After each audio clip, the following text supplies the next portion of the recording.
जेठ के तुम्हारे हमें आचरण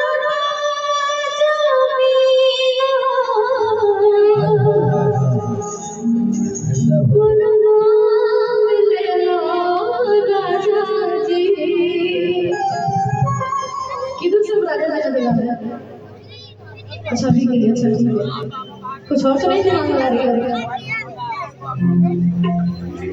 नहीं आजकल बहुत वायरल हो रहा है सीधे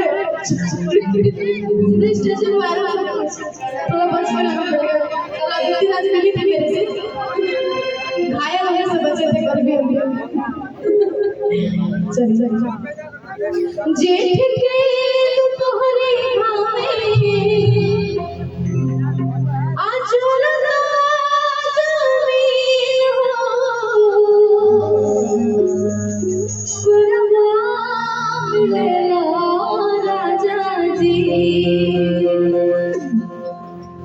जेठ के तुम्हारे अचरना जमीन हो गुरबान तेरा राजा जेठ के तुम्हारे अचरना जमीन हो गुरबान तेरा राजा अब ही बानी का मुसीबत हो गुरबान तेरा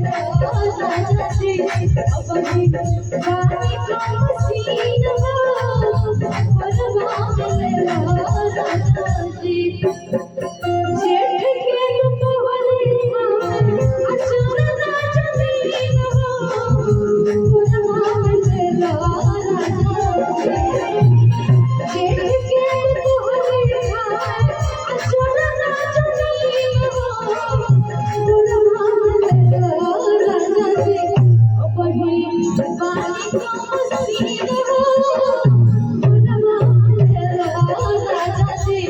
अब ही बानी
बहुत सारा ढेर सारा पुरस्कार है लग रहा है 1 करोड़ मिल गया हमको आज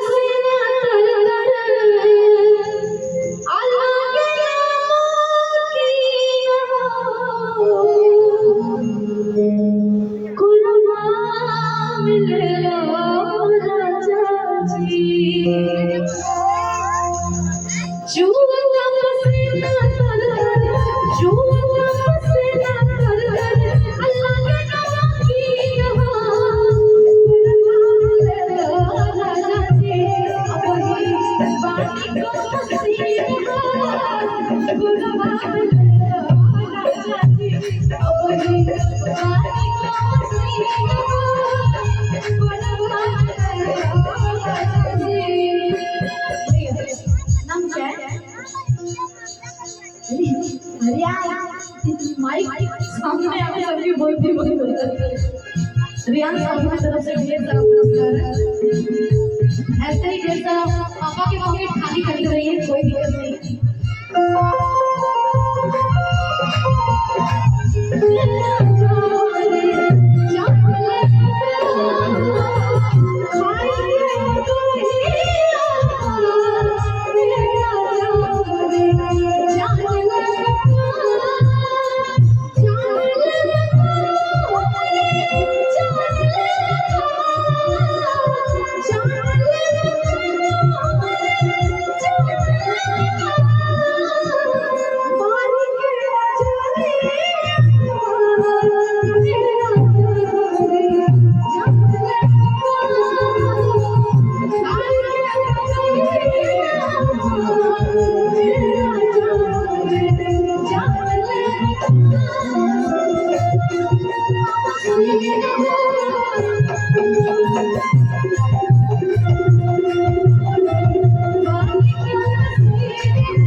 तसल्ली मिल रही है, हम लोग अच्छा कुछ काम कर रहे हैं। चलिए थोड़ा एक्टिंग करना है, तीनों लोग साथ में हो जाइए, सब मजा आएगा ना साथ में। थोड़ा पकड़ा के चलना है, इसमें थोड़ा एक्टिंग चाहिए। कोई नहीं कर पाया, मुझे भरोसा आप जरूर कर लीजिएगा। रिकॉर्ड कीजिएगा भैया भैया। चलो ना ये चलो से कोई बेटा छूटो,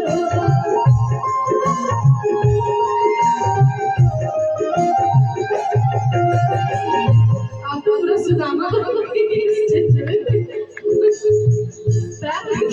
चोट लगा रही। जल रहा है कैसे, जलना मतलब काम खाना, सुदामा नहीं बन रहा है। चल नहीं चला से कोई बेटा छूटो,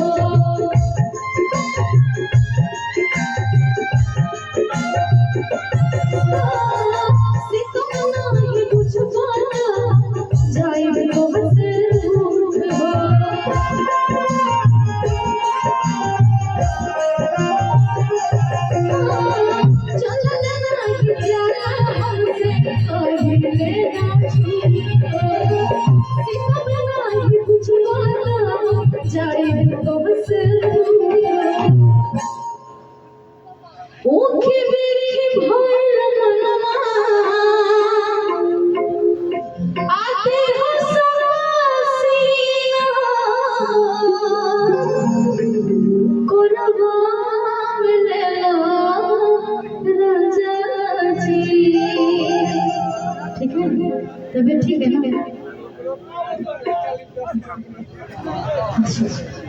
बहुत सारा पुरस्कार है विकास शुक्ला भैया जी का जन्म से ढेर सारा पुरस्कार।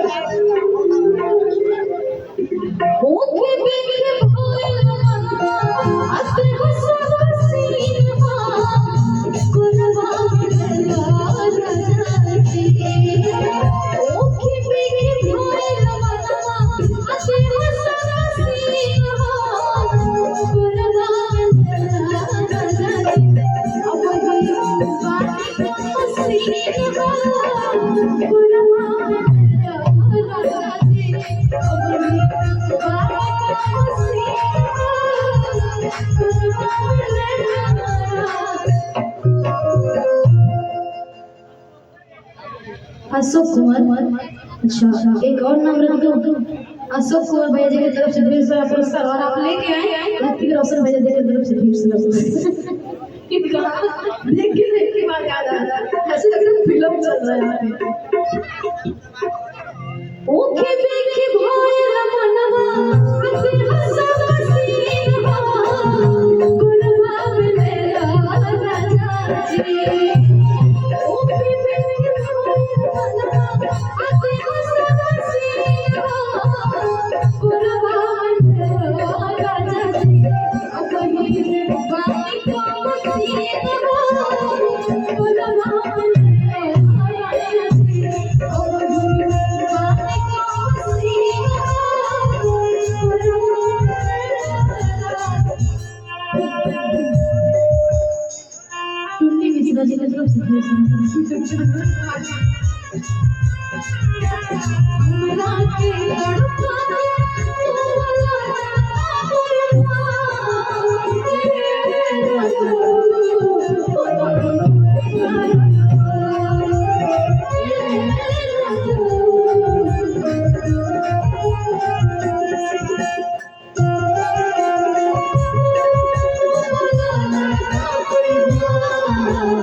एक गाना और है, यहाँ पे इतने अच्छे से लोग बैठे ना।